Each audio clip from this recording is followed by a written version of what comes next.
কি তোর সাত সকালবেলা করে মুখটা ওইরকম বিলেট পুংটির মতো দেখা যাচ্ছে কে? আমি তো বুঝতেছি না। শালা আজ এক সপ্তাহ ধরে তুমি আমার মূলের তরকারি খাওয়াচ্ছ। আজ এক সপ্তাহ ধরে মূলের তরকারি খাতে খাতে শরীরটার মধ্যে আমার ম্যাশ ম্যাশ ধরে গেল। আমার সাথে টাইফয়েড রোগে মনে হচ্ছে আমি ভুগে ভুগে মরতেছি। শালা চাই অমনি একটু মূলের তরকারি নষ্ট হতে যাচ্ছে তখন শালা চলে আসছে ফুলকপি দি। এই আমি কি ঘরের ভিতর ঢুকে কথা কব নাকি জায়গায় দাঁড়িয়ে স্টিল কথা কব? দেখো তুমি শালা কয় কি না ওই যে তোর হাতে মুগুর, ঘরের ভিতর ঢুকে কথা বলি ভালো হইতো না? ভয় পায় না তুমি? অন্য দিনকার মতো চাইলে মারবো না নে, মারলে আজকে ধরেই মারবে না কাছে যাই। ও খালি মন খুলে কই। ও শালা ইনকাম করে নিয়ে আসে মোড় নাকি লাগিলতে পারো না?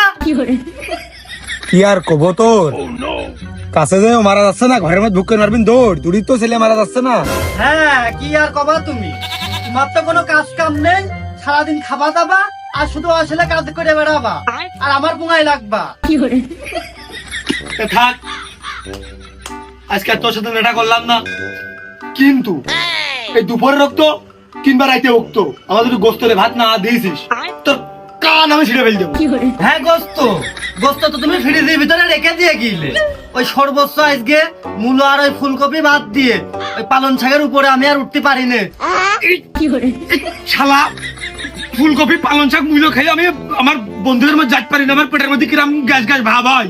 কে পেটে গ্যাস গ্যাস ভাব হবে কি জন্য? সমস্যা হলে তো হবে সাইলেন্সারে। কে রাজার দোকান তো ওই 2-4টা গ্যাসের বড়ি সাথে নিয়ে রাখতে পারো না?